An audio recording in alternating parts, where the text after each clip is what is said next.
Kita mendengarkan pembacaan Alkitab dari 1 Samuel pasal 25 ayat 32 sampai 38 sebagai berikut. Bacaan firman Tuhan pada ibadah Minggu hari ini terdapat dalam 1 Samuel 25 ayat 32 sampai 38. Demikian firman Tuhan. Lalu berkatalah Daud kepada Abigail, "Terpujilah Tuhan Allah Israel yang mengutus engkau menemui aku pada hari ini. Terpujilah kebijakanmu dan terpujilah engkau sendiri, bahwa engkau pada hari ini menahan aku daripada melakukan hutang darah dan daripada bertindak sendiri dalam mencari keadilan. Tetapi demi Tuhan Allah Israel yang hidup, yang mencegah aku daripada berbuat jahat kepadamu, jika engkau tadinya tidak segera datang menemui aku, pasti tidak akan ada seorang laki-laki pun tinggal hidup pada Nabal sampai fajar menyingsing." Lalu Daud menerima perempuan itu apa yang dibawanya untuk dia, dan berkata kepadanya, "Pulanglah dengan selamat ke rumahmu. Lihatlah, aku mendengarkan perkataanmu dan menerima permintaanmu dengan baik." Sampailah Abigail kepada Nabal, dan tampaklah Nabal mengadakan perjamuan di rumahnya, seperti perjamuan raja-raja. Nabal riang gembira dan mabuk sekali. Sebab itu, tidaklah diceritakan perempuan itu sepatah kata pun kepadanya sampai fajar menyingsing. Tetapi pada waktu pagi, ketika sudah hilang mabuk Nabal itu, diceritakanlah kepadanya oleh istrinya segala perkara itu. Lalu terhentilah jantungnya dalam dada, dan ia membatu. Dan kira-kira 10 hari sesudah itu, Tuhan memukul Nabal, sehingga ia mati. Demikian firman Tuhan.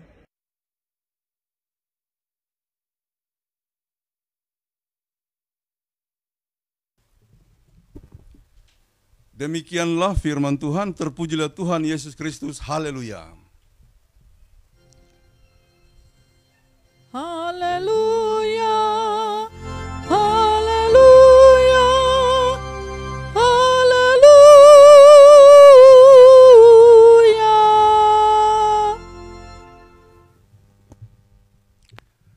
Saudara-saudara, kembali kita mengucapkan selamat ulang tahun ke-72 kepada pemuda GKST. Dan dalam hal ini tentu termasuk pemuda GKST Gloria Jakarta. Itulah sebabnya pemuda GKST Gloria Jakarta mewujudkan syukurnya dalam dua momen, dalam dua kesempatan. Yang pertama, mereka pada tanggal 20 Juli, persisnya hari ulang tahun pemuda GKST, melaksanakan ibadah pengucapan syukur melalui SOM. Dan kita sudah bersatu secara virtual di sana untuk merayakan ulang tahun pemuda GKST itu.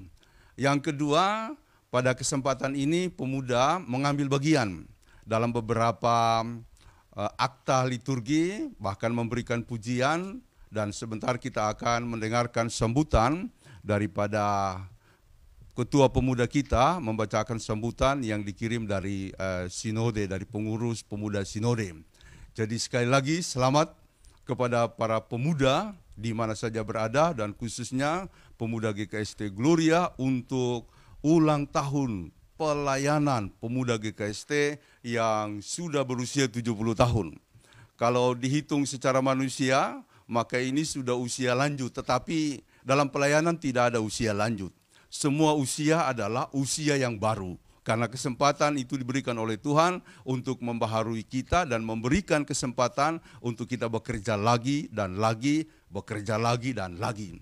Saudara-saudara, usia Komisi Pemuda atau usia Persekutuan Pemuda, pemuda GKST itu hanya berselisih 2 tahun dengan usia gereja kita GKST atau usia lembaga gereja kita GKST. GKST sendiri tahun ini nanti akan merayakan ulang tahunnya yang ke-74. Dia berdiri dari tanggal 18 Oktober 1947. 2 tahun kemudian, pas tanggal 20 Juli 1949, GKS Pemuda, GKST atau Persekutuan Pemuda, atau apalah namanya pada waktu itu didirikan. Jadi dengan demikian, sungguh kita bersyukur boleh dipakai oleh Tuhan untuk melaksanakan pelayanan ini. Adapun tema yang disepakati atau digaungkan oleh pemuda, oleh pengurus pemuda pusat adalah pemuda GKST siap hadir untuk regenerasi, hidup mandiri, dan berkualitas. Sementara akan saya berikan beberapa poin. Waktu ulang tahun, pengucapan syukur ulang tahun tanggal 20 Juli kemarin lewat Zoom, saya sudah memberikan beberapa hal sebagai renungan yang harus kita pikirkan. Tetapi sebentar juga saya akan memberikan beberapa hal yang lain yang saya kira perlu ya untuk kita miliki sebagai pemuda gereja. Namun saya kira kita akan merenungkan dulu bagian firman hari ini. Tema hari ini adalah siapa percaya diberi keberanian. Siapa percaya diberi keberanian. Didasarkan pada pembacaan Alkitab 1 Samuel pasal 25 ayat 32 sampai 38. Dalam pembacaan tadi ada 3 tokoh utama. Yang pertama Daud, yang kedua Nabal, yang ketiga Abigail. Nah, ceritanya begini. Daud dan pasukannya sedang berada dalam persembunyian. Dia dikejar-kejar oleh Raja Saul. Kita tahu Tuhan sudah menolak Saul karena dia membangkang. Dia melanggar beberapa perintah Tuhan. Oleh karena itu, melalui Nabi Samuel, Tuhan memilih salah seorang anak Isai, yaitu Daud. Dan kemudian Daud diurapi menjadi raja. Saat itulah muncul kecemburuan. Karena ternyata Daud mendapatkan suatu popularitas yang lebih luas meskipun dia baru dan masih muda, tapi karena beberapa hal yang dia lakukan itu sungguh-sungguh menarik simpati halayak, maka dia dipuja dan dipuji. Itulah kemudian yang membuat Saul cemburu. Saul berusaha membunuhnya. Nah, tetapi karena Tuhan memberikan hikmat, lalu kemudian Daud melarikan diri. Nah, dia melarikan diri di sebuah kawasan yang bernama Karmel. Nah, Karmel itu ada 2. Di Israel Utara ada juga Karmel. Di Israel Selatan ada juga Karmel. Jadi Karmel di sini adalah Karmel yang di selatan, yang di daerah Yehuda dekat Hermon. Jadi ini Karmel yang kedua. Nah, disitulah dia bersembunyi. Dia membawa pasukan 600 orang. Kalau kita baca tadi ketika mau pergi menghabisi Nabal, ada 400 orang yang kemudian dibawa, 200 orang lagi menjaga tempat persembunyian mereka. Jadi saudara-saudara, di Karmel itulah Nabal tinggal. Bahkan di Karmel itulah wilayah penggembalaan Nabal. Nabal ini orang kaya, ya, sangat kaya. Dia mempunyai 3.000 ekor domba dan 1.000 kambing. Nah, ukuran orang Israel, kalau sudah punya 100 domba, itu sudah kaya. Makanya Yesus memberikan perumpamaan mengenai domba yang hilang. Jumlah domba yang digembalakan 100 ekor. Itu udah kategori orang kaya. Orang kaya yang punya ternak adalah 100 ekor domba sudah kaya itu. Lalu ada 1 yang hilang, maka dicari oleh si gembala. Nah, itu perumpamaan yang diberikan oleh Tuhan Yesus. Kemudian didasarkan pada hitungan atau standar sosial masyarakat waktu itu. Orang kaya kalau sudah punya 100 hewan itu sudah kaya. Nah, orang miskin itu biasa paling cuma punya 3, 4, 5, paling banyak 10. Nabal punya 3.000. Itu domba. Lalu kambing 1.000 ekor. Memang dia kaya betul ya. Nah, jadi ceritanya tibalah masa pengguntingan. Pengguntingan bulu-bulu domba. Nah, biasanya pada saat masa pengguntingan bulu domba itu dirayakan pesta, ya, mereka mengucap syukur. Lalu dalam pesta itu mereka mengundang orang-orang, tetangga-tetangga, bahkan disitulah kesempatan para majikan melayani para penggembalanya, para pegawainya. Nah, karena itu Daud lalu mengutus utusannya untuk meminta beberapa ekor hewan ternak sebagai makanan mereka. Jadi itu biasa ya, kalau kita di daerah, itu biasa padungku ya. Nah, ada orang yang pergi langsung, ada orang yang biasa nitip begitu. Nah, kali ini Daud pergi minta beberapa ekor untuk untuk memenuhi kebutuhan mereka, karena dia membawa banyak sekali orang. Saudara-saudara, tetapi apa kemudian yang didapat oleh Daud? Daud dihina oleh Nabal.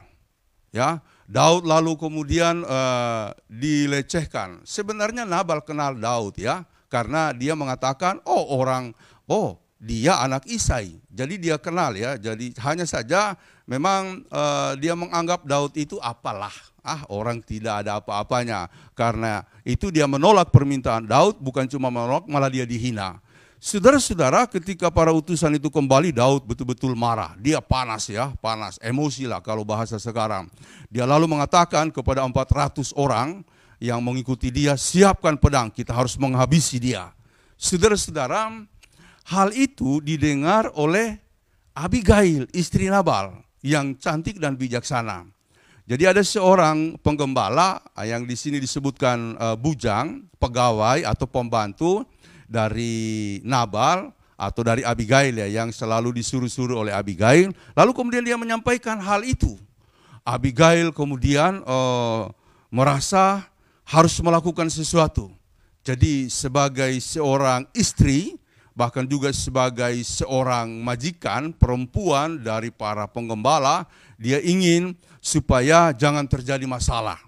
Kalau bisa jangan terjadi pertumpahan darah. Itulah sebabnya dia menyuruh para pembantunya untuk menyiapkan makanan-makanan yang hendak dia bawa. Lalu kemudian dia menyuruh untuk membawa itu kepada Daud dan tentara-tentaranya. Dia menyusul. Seketika sampai di sana, dia langsung sujud ke tanah, bahkan mencium kaki daripada Daud. Dia meminta maaf karena dia tidak tahu apa yang terjadi. Kalau tidak diberitahu oleh bujangnya, oleh pembantunya, dia tidak tahu bagaimana sikap Nabal kepada para utusan dari Daud. Itulah sebabnya dia minta maaf dan mengatakan, janganlah tuanku melakukan itu. Saudara-saudara, ada beberapa hal yang menarik ya dari Abigail. Dia memang menyebutkan Nabal itu sebagaimana namanya, memang bebal. Nabal itu dalam bahasa Ibrani artinya bodoh begitu ya. Dalam bahasa Ibrani kalau diterjemahkan secara bebas itu orang bodoh begitu ya. Orang yang ya seperti orang kaya yang bodoh yang diceritakan oleh Tuhan Yesus sebagai perumpamaan, punya kaya tetapi nggak peduli orang lain. Dia hanya memikirkan dirinya sendiri. Ya sudah, orang seperti itu tidak akan pernah dikenan oleh Tuhan. Jadi saudara-saudara, Abigail lalu kemudian oleh hikmat, saya kira ya itu hikmat daripada Tuhan. Dia kemudian meminta maaf, merendahkan diri. Tetapi ada satu hal penting yang dia sampaikan. Dia berbicara tentang Allah Daud. Dia berbicara tentang Allah Daud. Sekiranya Daud berkenan, janganlah kemudian melakukan hutang darah. Hutang darah di sini adalah penumpahan, pembunuhan. Janganlah dilakukan sebab engkau adalah hamba Tuhan. Yang di pikiran Abigail tidak mungkin melakukan hal itu. Jadi ada beberapa hal lain yang ditekankan oleh Abigail tentang Daud. Bahkan Daud itu adalah orang-orang yang nanti akan masuk dalam suatu kelompok orang-orang yang bersama-sama dengan Allah. Dan dia akan kemudian dikenang sebagai orang yang tidak melakukan kesalahan karena membunuh orang tanpa pertimbangan atau tanpa perhitungan. Ini bukan perang hanya karena emosi saja lalu dia melakukan hal itu. Saudara-saudara, dari semua yang disampaikan Abigail itu lalu kemudian Daud tersentuh ya, hatinya sungguh terenyuh begitu. Dia merasakan ada suatu teguran yang luar biasa. Itulah sebabnya Daud membatalkan niatnya, lalu kemudian dia menyampaikan kata-kata pujiannya juga kepada Abigail. Jadi hari itu tidak terjadi penumpahan darah besar-besaran karena seorang Abigail, seorang perempuan istri Nabal yang cantik tetapi juga sangat bijaksana. Dalam hal kebijaksanaan itu saya berpikir Abigail adalah seorang yang percaya kepada Tuhan. Jadi kalau kita mencermati kalimat-kalimat yang disampaikannya, dia bukan cuma hanya mengenal Allah daripada Allah yang disembah oleh Daud, tetapi juga dia memahami juga dia mengerti, bahkan percaya. Jadi itulah sebabnya tema hari ini, siapa percaya diberi keberanian. Saya yakin itu. Orang-orang yang percaya, dia pasti berani untuk bertindak. Berani karena benar, bukan berani karena salah. Nah, untuk kita seluruh jemaat dan pemuda GKST, ini penting sekali untuk kita pikirkan. Kalau kita tidak punya kepercayaan, dan kepercayaan itu hubungannya erat sekali dengan kebenaran, maka kita selalu akan ragu-ragu untuk bertindak, apalagi dalam kaitan dengan pekerjaan-pekerjaan kita, di mana seringkali banyak godaan-godaannya di sana. Dan orang-orang yang percaya, dia akan bangkit untuk mewujudkan banyak hal penting. Seperti Abigail, dia berani untuk menghadapi Daud. Kalau orang lain mungkin udah takut, udah langsung panik dengan kondisi seperti itu. Dia tidak. Dia langsung memikirkan hal-hal yang besar. Yang pertama, dia juga harus melindungi kehidupan keluarganya, melindungi para peternaknya, para penggembala yang begitu banyak. Jadi dia melakukan sesuatu yang luar biasa. Saudara-saudara yang dikasihi oleh Tuhan Yesus Kristus, dalam kaitan dengan kehidupan, saya ingin membawa kita kepada suatu pemikiran begini. Jangan pernah lari dari kepercayaanmu. Dan pikirkanlah hal-hal penting dan besar dalam hidup ini. Dari kebenaran yang kemudian terkandung dalam kepercayaan kita. Nah, oleh karena itu saya akan segera masuk pada pemuda kita untuk merenungkan beberapa hal. Kalau tadi sudah saya sebutkan, tema pemuda, HUT Pemuda ke-72 kali ini berbunyi, pemuda GKST siap maju untuk regenerasi. Jadi ingat, pemuda GKST siap maju untuk regenerasi. Ya, saya mulai dulu dengan regenerasi. Saudara-saudara, regenerasi itu berarti siap mengambil tongkat estafet, baik untuk kepemimpinan maupun juga untuk hal-hal lain dalam kaitan dengan pengembangan gereja selanjutnya. Dan biasanya pemuda gereja itu disebut tulang punggung. Tulang punggung artinya andalan setiap generasi, baik generasi tua maupun generasi di bawahnya. Dan bagi pemuda itu mereka mengharapkan, mengandalkan bahwa pemuda yang akan melakukan banyak hal. Ya, saya seringkali menyebutkan hasil penelitian bahwa di usia 40 tahun biasa orang sudah mulai berubah, ya. Ketakutannya berubah, semangatnya berubah dan lain-lain sebagainya. Jadi ya itu normal ya, kondisi hidup dan usia biasa sangat mempengaruhi. Apalagi kalau sudah ada penyakit, ya dia tidak bisa leluasa lagi. Nah, oleh karena itu para pemuda ya dari usia belasan tahun sampai 20-30 saya ingin mendorong maju terus ya, lakukan hal-hal yang besar. Nah, untuk kemudian bisa melakukan regenerasi ada beberapa prinsip yang saya catat untuk kita. Yang pertama, kita harus punya ketetapan hati untuk melakukan hal-hal yang perlu kita lakukan. Karena kalau tidak berani untuk menetapkan hati, maka kita tidak akan punya komitmen. Tapi kalau orang punya ketetapan hati, saya siap melakukan ini. Atau katakanlah, saya siap untuk melakukan hal-hal yang penting bagi gereja. Saya siap melakukan hal-hal penting dan besar bagi kehidupan saya. Dia tetapkan dalam diri. Maka lalu kemudian seluruh nature, seluruh natur hidupnya, seluruh aset-aset yang dia miliki ya. Ya, aset di sini apa yang dia miliki. Bukan berarti harta kekayaan. Apapun yang dia miliki, kemampuan berpikir, kemampuan di bidang-bidang lain, lalu kemudian akan dia arahkan untuk memenuhi tujuannya yang dia sudah tetapkan. Jadi itu pertama, saudara-saudara tetapkan hati ya. Saya mau maju. Lalu kemudian saya mau melakukan sesuatu. Kalau tidak, kita tidak akan pernah menjadi generasi yang disebut tulang punggung. Bagaimana mungkin kita akan melakukan atau menerima atau menjemput tahapan regenerasi, menerima tongkat estafet untuk kita lanjutkan kalau kita tidak pernah menetapkan hati. Jadi temukan suatu langkah yang mau kita lakukan dan kemudian lakukan hal berikut ini. arahkan semua asetmu ya. Asetmu maksud saya kemampuan ya, termasuk apa juga yang kita miliki. Kalau yang sudah kerja, berarti dia sudah punya penghasilan. Arahkan itu untuk melakukan apa yang menjadi tujuan kita dan catat, berdisiplinlah di situ. Jadi orang yang punya ketetapan hati biasanya disiplin. Nah, soal disiplin itu kalau kita bandingkan dengan kita lagi kuliah atau lagi studi lah, dari tahapan-tahapan studi paling bawah sampai di perguruan tinggi, orang disiplin itu biasanya akan berhasil. Saya melihat itu dalam banyak pengalaman teman-teman. Jadi siapa yang disiplin akan berhasil. Kalau kita mau mengembangkan disiplin, disiplin itu adalah roh dari keberhasilan. Bahkan disiplin itu roh kemajuan kelompok. Ya, kalau tidak disiplin melakukan apa yang kita sudah sepakati, ya sudah, nggak akan maju-maju. Yang kedua, kita harus punya visi. Saya tidak bicara atau mendefinisikan visi ya, kita pasti sudah tahu lah apa itu visi. Tetapi visi kita bukan sekedar visi pribadi, visi untuk kebaikan sesama. Saya punya moto hidup begitu. Lakukanlah sesuatu yang baik kepada orang lain, maka Tuhan akan melakukan yang baik bagimu.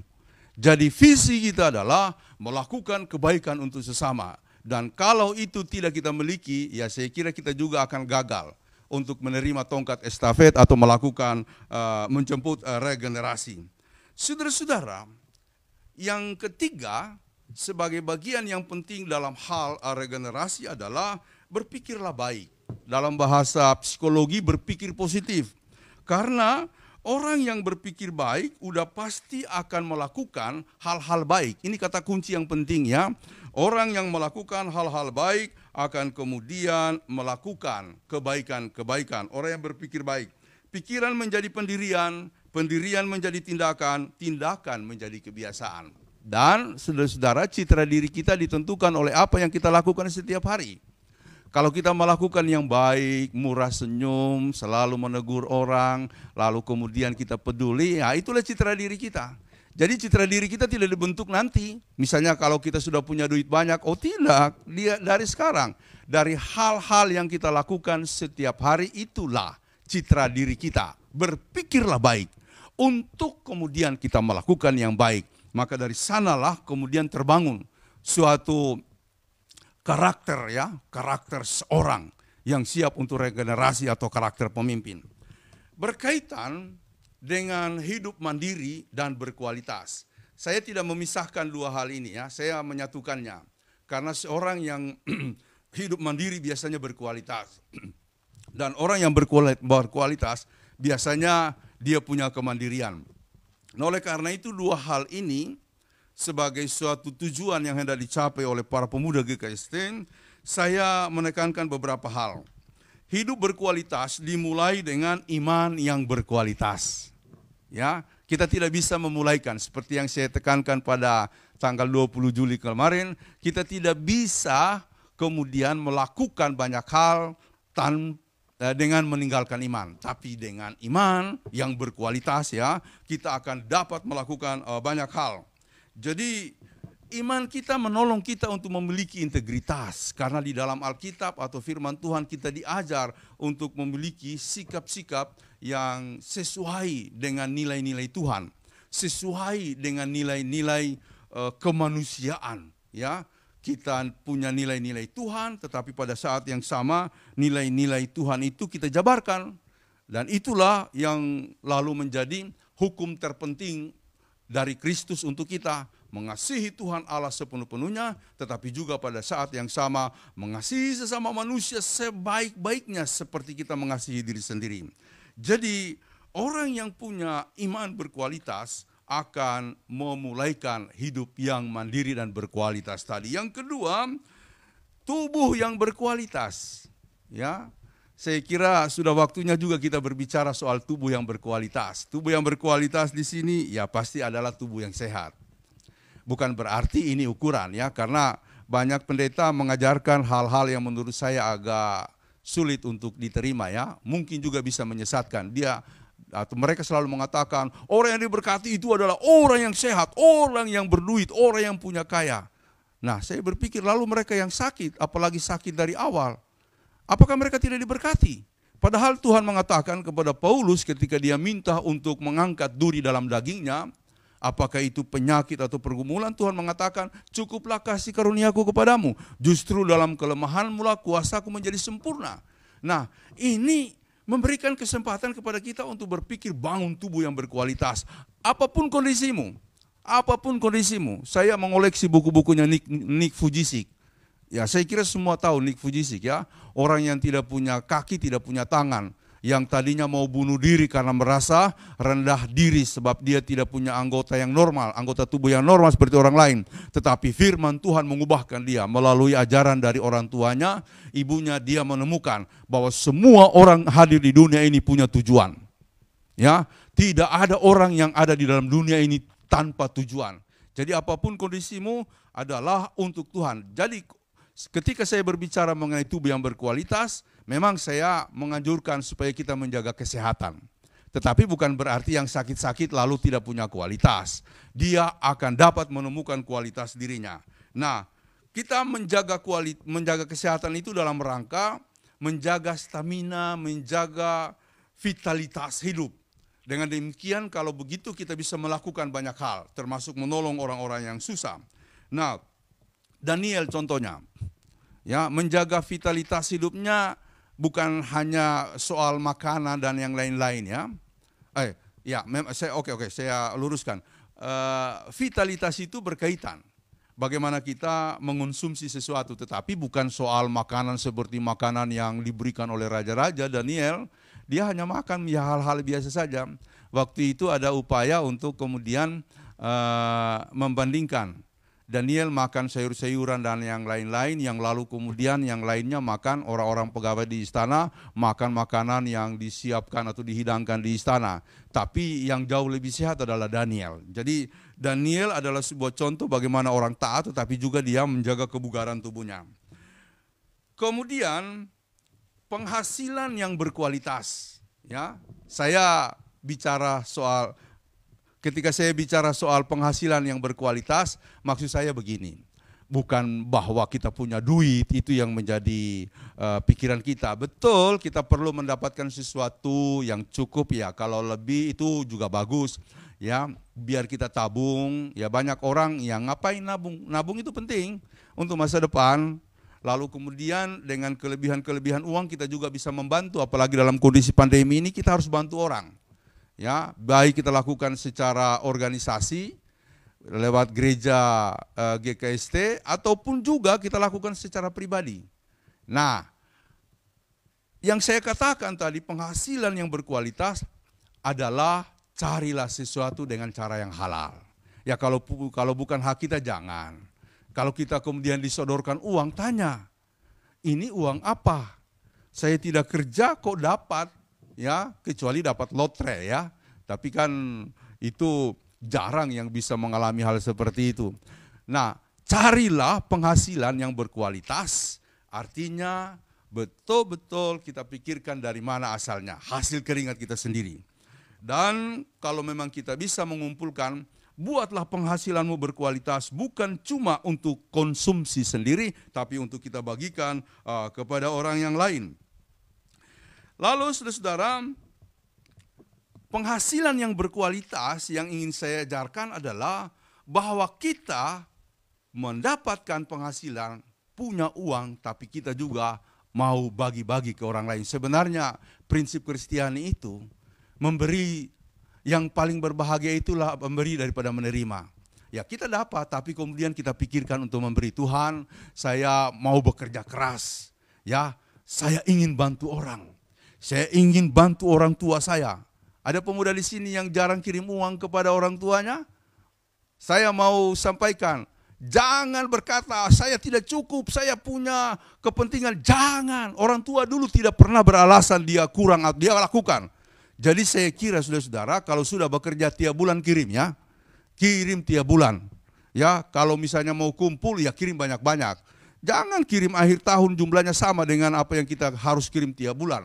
Jadi kirim, memberi itu penting, mulai dari orang tua kita. Tuhan, saya ingin penghasilan saya meningkat karena saya ingin bantu orang yang susah. Bantu orang yang susah. Saya pernah dulu menceritakan satu pengalaman. Stanley Tam. Pada usia 20 tahun dia membuat mesin pengolah perak yang dapat digunakan di lab-lab fotografi ataupun X-ray. Ia menawarkan itu kepada pengusaha dengan sistem bagi hasil 50-50, 50-50. Tapi tidak ada yang berminat. Keuangannya sendiri menipis. Ia berdoa kepada Tuhan begini, jika engkau mengurus bisnis ini dan membuatku berhasil, saya akan memuliakan engkau dengan seluruh kemampuan saya. Ia pun menggunakan kamar yang tidak terpakai untuk pabrik daripada pengolahan peraknya tadi. Dia berhasil. Sebagai wujud janjinya pada Tuhan, dia menetapkan di depan notaris. Ini di depan notaris dia menetapkan di depan notaris bahwa 51, yang tadinya 50 sekarang, 51% dari keuntungannya diserahkan bagi kepentingan dan pelayanan gereja. Itu luar biasa. Tetapi akhirnya ia memberikan 100% karena dia sadar Kristus telah memberikan segalanya di atas kayu salib. Jadi waktu dia sudah bisa berkembang, dia mulai dari rumahnya lalu usahanya atau pabriknya itu berkembang, dia buat di depan notaris supaya ada ikatan. 51% dia berikan, tapi sekali waktu dia bilang, bukan cuma 51%, 100% dia berikan kepada gereja dan pelayanan kemanusiaan. Karena dia berpikir begini, Kristus saja mati untuk saya, mengapa saya hanya memberikan separuh. Saya pernah merenungkan hal ini, sekali-sekali mungkin kita harus berani, saudara-saudara ya. Selama ini kan kita memberikan 10%. Ada yang rutin memberikan perpuluhannya? Harus. Memang kita tidak mengatur itu dalam peraturan. Ya, peraturan gereja kita tidak ada lagi aturan persembahan 10%. Ada beberapa aturan persembahan tapi 10% tidak. Nah, cuma saya berpikir begini, 10% itu latihan memberi. Latihan memberi ya. Ya, kalau umpamanya kita dapat 100, kita berikan 10.000, itu latihan memberi. 10.000 itu besar loh. Nah, hanya orang yang berani untuk memberi 10%, maka dia akan terlatih untuk menjadi pribadi yang berbahagia. Yang disebutkan oleh Tuhan dalam firman-Nya adalah lebih berbahagia mereka yang memberi daripada menerima. Itu berbahagia loh. Ya, karena di situ dia dilatih untuk tidak terikat pada materi. Jangan sampai saudara-saudara yang sudah melakukan perpuluhan selama ini lalu disimpan, minggu depan mau diantar gereja, tiba-tiba nggak ada uang. Waduh, nggak apa-apa Tuhan, saya memang lagi butuh, mau pakai 10%. Jangan.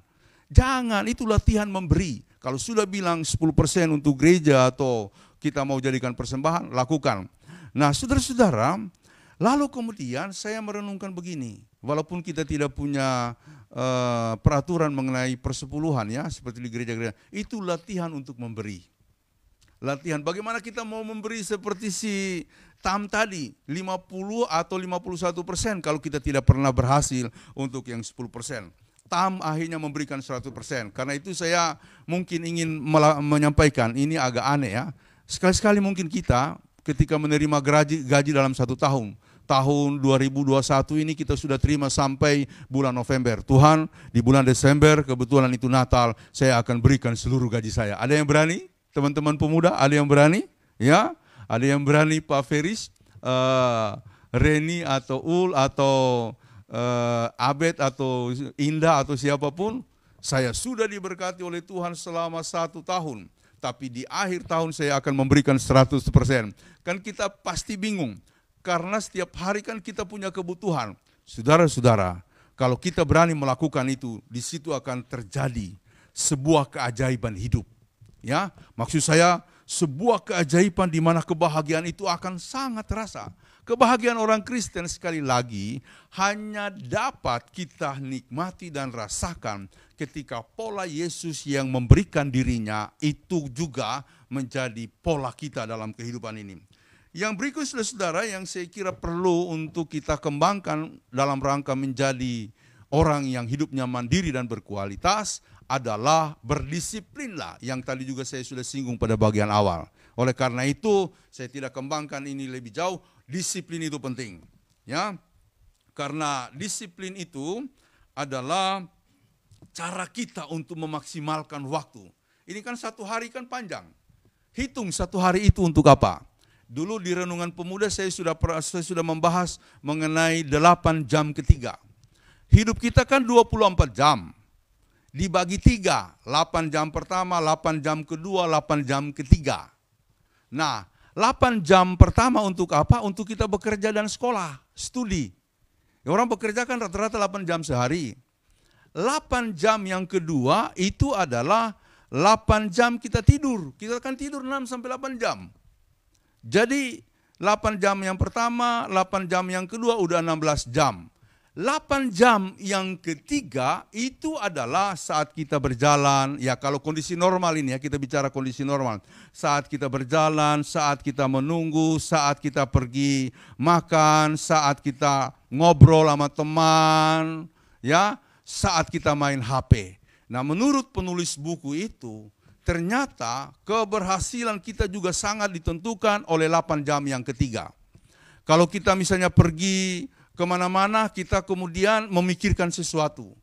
Kemudian kita berjumpa dengan orang, kita mendiskusikan sesuatu. Kita makan, ya nikmati makanan. Kalau makan jangan berpikir pekerjaan, ya. Ada jemaat kami dulu di Ciledug, dia itu mengalami sakit yang parah. Dia berobat sampai ke dokternya presiden, dia berobat. Tapi kok nggak sembuh-sembuh. Nah, dia ke Singapura, tiba-tiba sakitnya kambuh. Nah, saat itu dia dibawa lari ke rumah sakit di Singapura. Dokter di sana pertama-tama menanyakan dirinya, hidupnya, pekerjaannya, pola hidupnya. Lalu dokter itu mengatakan, Bapak saya tidak usah memberi Bapak obat. Karena ternyata pola hidup Bapak tidak baik. Yaitu waktu makan Bapak hanya memikirkan bisnis. Jadi pulanglah. Setiap kali makan, matikan TV, matikan handphone. Jangan ada alat-alat yang lain. Jangan pikirkan bisnis, jangan pikirkan yang lain. Nikmati makanan. Makanan itu perlu dinikmati. Saya kira mungkin itu masalah kita umumnya ya di Indonesia. Sambil makan, pegang HP sekarang ini. Makan, nonton TV, makan, bicarakan bisnis, bahkan sampai berantem di meja makan. Mungkin ya, mungkin saja. Saya kira menarik ya. Jadi 8 jam yang ketiga itu harus kita olah. Apalagi sekarang ini anak-anak, waduh, bukan cuma 2 jam ya larut dengan HP. Kalau HP itu untuk diolah dalam rangka studi atau apa itu baik.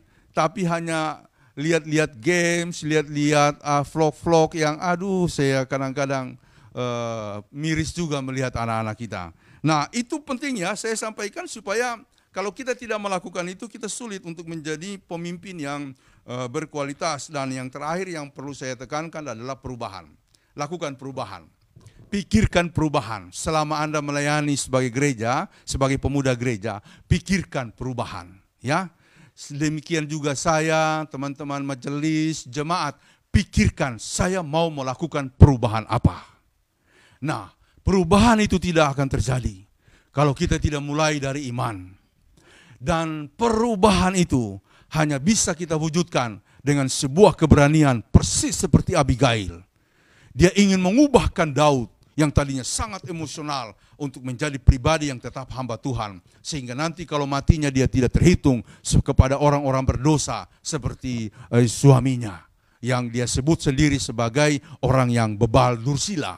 Saudara-saudara, inilah keberanian yang harus kita kembangkan. Sebuah keberanian pemuda gereja yang punya vitalitas iman, punya vitalitas tubuh, tapi juga punya kemampuan untuk menggiring kehidupannya, kehidupan pemudanya, kehidupan gerejanya, kehidupan masyarakatnya, kehidupan kantornya ke arah perubahan. Apa perubahan itu? Saya tidak tahu. Tapi mulailah dengan sikap-sikap tadi. Saya percaya nanti akan terwujud apa perubahan-perubahan itu dalam kehidupan kita.